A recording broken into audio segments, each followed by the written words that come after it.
வெவ்வேறு வடிவங்களிலே முஸ்லிம் சமூகத்தை ஆட்சியாளர்கள் தாக்குகிறார்கள். நான் குறிப்பாக சொல்வது மத்திய அரசு. ஒரு நாளைக்கு நீ இவ்வளவுதான் சம்பாதிக்க வேண்டும் என்ற நிர்ணயத்தை கூட காலகட்டத்தில் ஏற்படுகிற சூழல் வரலாம். நீங்கள் நினைக்கிறீர்கள் இந்தியாவில் நாம் சுதந்திரமாக வாழ்கிறோம் என்று நினைக்கிறீர்கள். நீங்கள் ஏமாளிகள். பாபர் மசூதி வேண்டாம், அந்த போராட்டம் வேண்டி நடத்த கூடாது என்று எவனெல்லாம் முஸ்லீமாக இருந்து கொண்டு சொல்கிறானோ இவன் தான் சியா, இவன் தான் சியா. அந்த இடத்தை தகர்த்த பிறகு நீதிமன்றத்தில் விவாதம் நடந்து வழக்கு நடந்து எத்தனை ஆண்டுகள் ஆகட்டும், நீதிமன்றமே கடைசியில தீர்ப்பு சொல்லி இல்லப்பா இது சிவில் உரிமை கோர்ட், கடைசி சுப்ரீம் கோர்ட்டே சொல்லிவிட்டது இது பாபர் மசூதி கிடையாது என்று. ஆகவே நீதிமன்றத்தில் உத்தரவு பெற இடிக்கிறோம் என்று சொல்லியிருந்தால் இந்த முஸ்லிம் சமுதாயம் கட்டுப்படுவதில் கூட நியாயம் இருக்குது என்று நான் கருதுகிறேன். ஆனால் எல்லாம் இடித்து தரைமட்டம் ஆக்கிவிட்டு இடித்தவன் கூட குற்றவாளி எவனும் இல்லை.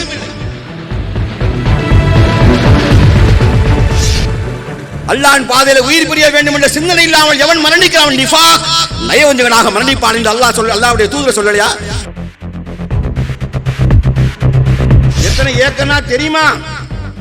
உன் வீட்டுல மட்டும் சோத்துல ஆணி எடுத்தா ஓடுதா போலீஸ் ஸ்டேஷனுக்கு, பக்கத்து வீட்டுக்கான ஆணி அடிச்சுட்டான் அது இருக்குங்க.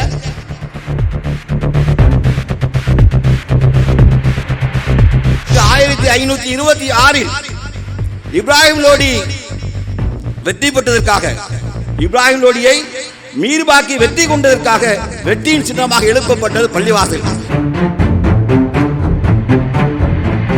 நாங்க தான் சட்டத்தை மதிக்கிறோம், எங்களை போய் சட்டத்தை வயலேட் பண்றேன்னு சொல்றேன். நாங்க சட்டத்தை முழுமையாக இன்றும் நேற்றும் இன்றும் நாளை மதிக்கக்கூடிய ஒரு சமுதாயம் உண்டு என்று சொன்னால் ஏன் அல்லாஹ் சொன்னான், கொலையை விட குழப்பம் கொடியது என்று இஸ்லாம் மார்க்கம் சொல்லியிருக்கு.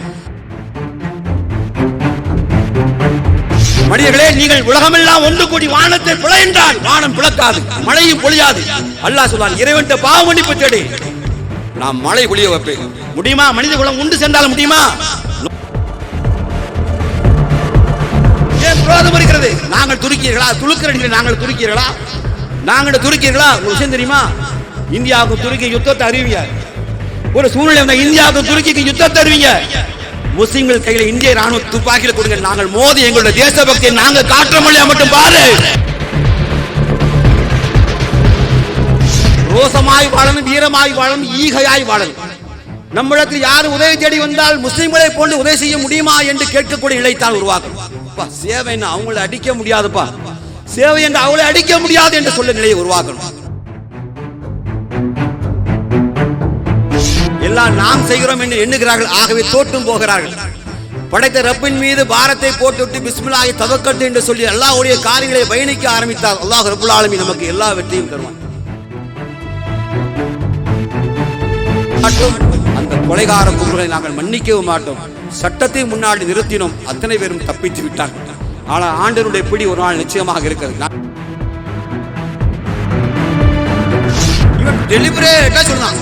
எப்படி பப்ளிக்ல நின்று மீடியா மொபைல் எல்லாம் வீடியோ ஆயிட்டு இருக்கு, வேணும்னு பார்க்கறதுக்காண்டி பார்க்கணும் சொல்லுவான். பண்ணி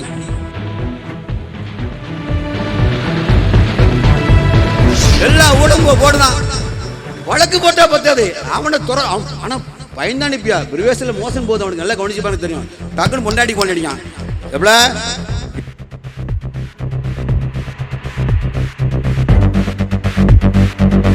போலீஸ் வாகனத்தை இது என்ன நாய் வாகனத்தை கொண்டு வரீங்க? இல்ல அவன் கரெக்டா தான் கேட்டிருக்கான். அவன் பேசுறதை கவனிச்சிக்கியா? அதே மாதிரி தான் பேசுவான்.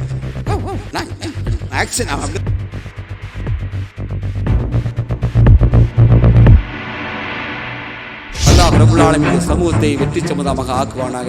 நல்லா கேட்டுக்கிடுங்க. யார் யாருக்கு இந்த உணர்வு இல்லையோ தயவு செய்து உணர்வோடு வாருங்கள், ஒற்றுமையா இருவெல்லாம் கேட்டுக்கிடுங்க. முஸ்லிம்களே, நாம் பகைமை பாராட்டி பிரிந்து இருக்கிற நேரம் இது அல்ல. எதிரிகள் வலிமையாகி நம்மை நோக்கி இலக்க வைத்து நகர்ந்து கொண்டிருக்கும் பொழுது நாம் பிளவுகளையும் பகைகளையும் பிற்காக்களையும் வைத்து பிரிந்து பிரிந்து பிரிந்து கிடந்தால் நம்மை துண்டாடி விடுவார்கள். அல்லாஹ் ரப்புல் ஆலமீன் அந்த சமூகத்தை நேசிக்கவும் மாட்டான். ஆகவே ஒற்றுமையாக இருப்போம், வலிமையாக இருப்போம், நேர்மையாக இருப்போம். எல்லாத்தையும் உன்னை சொல்லுகிறேன், அல்லாஹ்வின் அடியார்களே, அல்லாஹ்வுக்கு இணை வைக்காதீர்கள். வகீமுஸ் ஸலாத், தொழுகையை நிலைநாட்டுங்கள்.